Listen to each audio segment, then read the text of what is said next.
by himself, and we thought, OK, that's another rival gone. Think you know Elton John, the piano man, the hit maker, the global icon? For decades, the world has seen the man at the keyboard.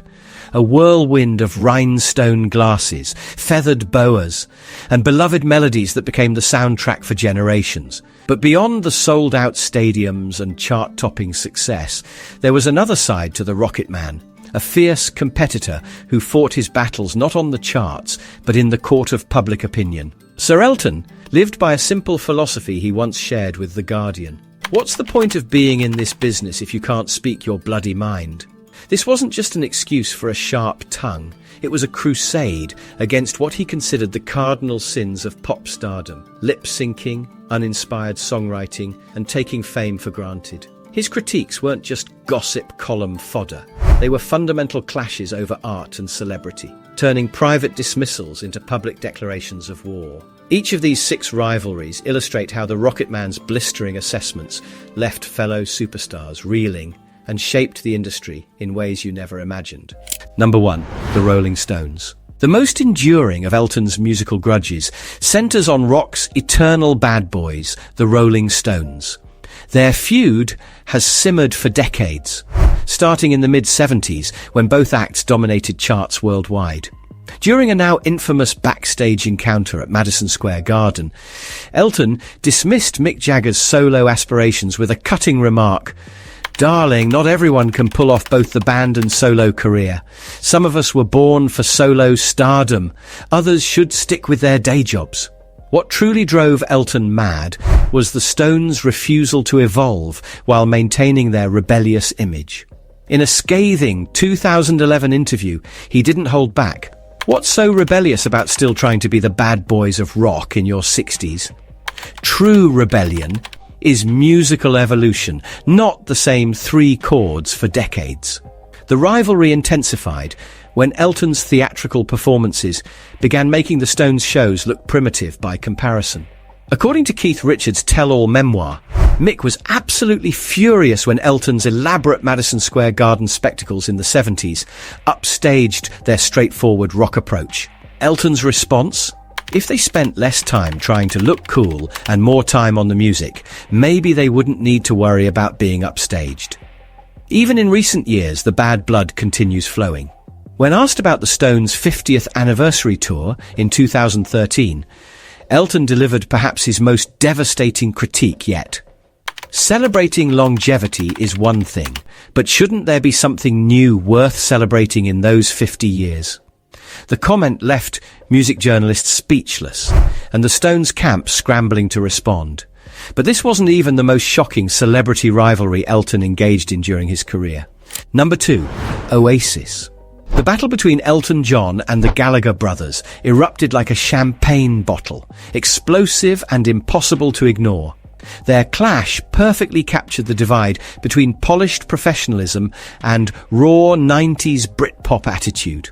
The exact details of their private encounters remain disputed, but the tension between Elton and Oasis became legendary in British music circles. Their philosophical differences ran deep. Elton's theatrical precision clashed with Oasis's raw, unpolished approach to stardom. The feud simmered throughout the late 90s, with both sides trading barbs through interviews and industry gossip. Elton's camp viewed Oasis as unprofessional upstarts. Meanwhile, the Gallagher brothers saw him as an out-of-touch establishment figure. Tensions reached a breaking point during various industry events. Witnesses reported heated exchanges about musical integrity and professional standards. The drama became part of British music folklore, with each side's supporters taking increasingly polarised positions. Music journalists had a field day with the feud. Melody Maker called it the clash between rock's old guard and new blood. The NME declared it the battle for Britain's musical soul. Fans took sides too. Elton's followers dismissed Oasis as unprofessional amateurs, while Oasis fans labelled Elton a sequined relic. What made this rivalry particularly fascinating was the musical contrast. Elton's meticulously crafted piano ballads stood opposite to Oasis's raw, guitar-driven anthems. The key question became whether music should prioritize technical perfection or raw emotional power. Despite the ongoing tension, both artists occasionally acknowledged each other's talents in later interviews. The feud represented more than personal animosity. It symbolized the generational divide that defined British music in the 1990s. While Elton's battle with Oasis represented a clash of British musical traditions, his next feud would cross into entirely new territory, the electronic music revolution that Elton viewed as a threat to true musicianship. Number 3, Moby. The battle between piano keys and computer keys erupted in 1999 when Moby's Play album took over the charts. Elton John's skepticism toward electronic music became legendary in industry circles. This represented a generational divide that would define music's future. What drove Elton's frustration wasn't just Moby's music. It was how critics praised electronic production as groundbreaking. The rise of sampling and computer-generated sounds challenged everything Elton believed about musical craftsmanship and authentic artistry. Elton's public statements about electronic music revealed his deep belief that true musicianship required traditional instruments and live performance skills. He consistently argued that electronic music lacked the human connection that made music meaningful. Throughout the 2000s, as electronic music became more mainstream, Elton's criticism grew sharper. He often compared the intimacy of piano-driven songs with what he saw as the cold, calculated nature of electronic production. While Elton acknowledged that electronic music had found its audience, his fundamental disagreement with the medium never wavered. His interviews consistently emphasized the importance of live instrumentation and the irreplaceable value of human musical interaction. This philosophical divide went beyond just Moby. It reflected Elton's broader concerns about music's technological evolution. He worried the industry was losing touch with the artisanal skills that had defined great musicianship for centuries. While many of Elton's musical disagreements softened with time, his skepticism toward electronic music remained one of his most consistent positions. It showed his unwavering belief that authentic music required human hands on real instruments, not programmed beats and sampled sounds. But Elton's concerns about electronic music were nothing compared to his feelings about certain rock legends who he believed had fallen from grace. Number 4, the Beatles. While Elton's disdain for electronic music targeted the future of the industry, his complicated relationship with the Beatles addressed its sacred past. Elton John's relationship with the Beatles mixed friendship and brutal criticism. While he formed a legendary bond with John Lennon, his opinions about the other members were scathing. In the early 1970s, as the former Beatles launched their solo careers, Elton began his critical assessment. Paul McCartney received Elton's harshest judgments. At a 1976 industry party, Elton remarked, "Watching a musical genius make such forgettable music feels like Shakespeare writing greeting cards." When Wings topped charts, he dismissed it. Success doesn't equal quality. George Harrison's spirituality particularly annoyed Elton. After the concert for Bangladesh, he told his drummer, "All that mystical nonsense just covers that he's run dry on melodies." When Harrison faced plagiarism claims, Elton quipped, "At least when I borrow inspiration, I make it better." Ringo Starr suffered the worst assessment. Elton called him the 4th most talented Beatle, like being the 4th best swimmer on the Titanic. At the 1975 Grammys, he told Ringo, "Darling, some drummers should stay at the kit." What made these criticisms sting was Elton's equal commercial success.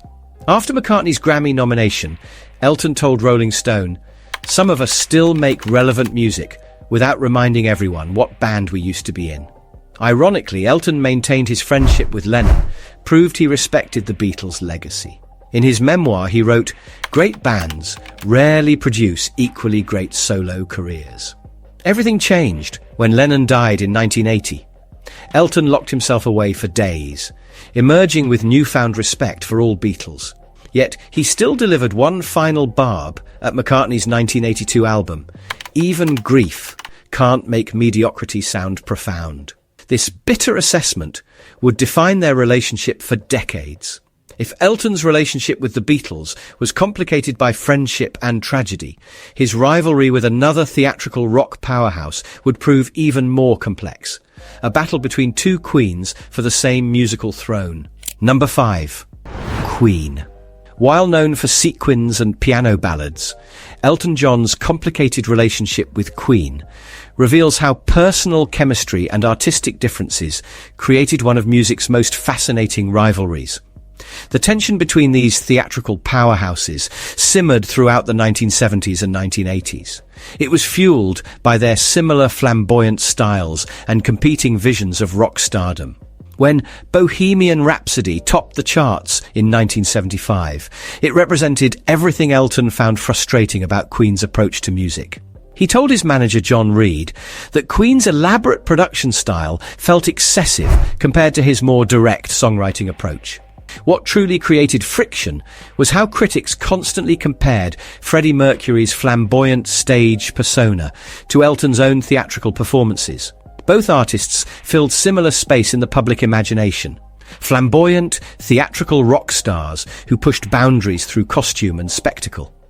The rivalry grew stronger as both artists reached their creative peaks in the late 1970s and early 1980s. Their different approaches to theatrical rock showed competing philosophies. Elton offered piano-driven intimacy, while Queen delivered operatic grandeur, each with their own way to connect with audiences. Despite these professional tensions, something unexpected happened during Mercury's final years. Elton maintained a public friendship with him, especially during Freddie's illness. This complex dynamic shows how professional rivalry can exist alongside genuine respect, a nuance that defined their relationship. As Elton later reflected, the music industry's competitive nature often hides deeper artistic admiration.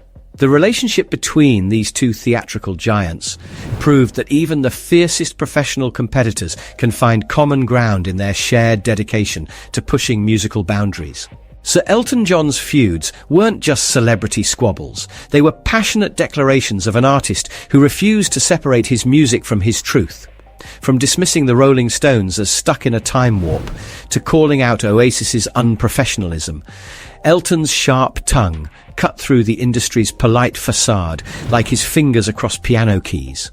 These musical rivalries fascinate us not just for their drama, they reveal Elton's unwavering standards.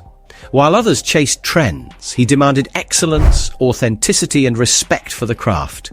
His criticisms of Queen's theatrical approach, Moby's electronic experimentation, and the Beatles' solo efforts weren't random attacks.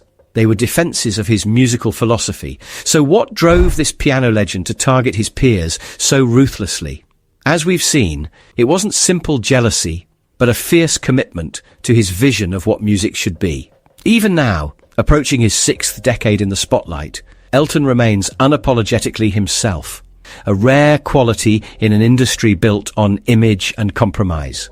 His feuds have become as legendary as his sequined outfits and chart-topping hits, proving that true artistry comes with strong opinions.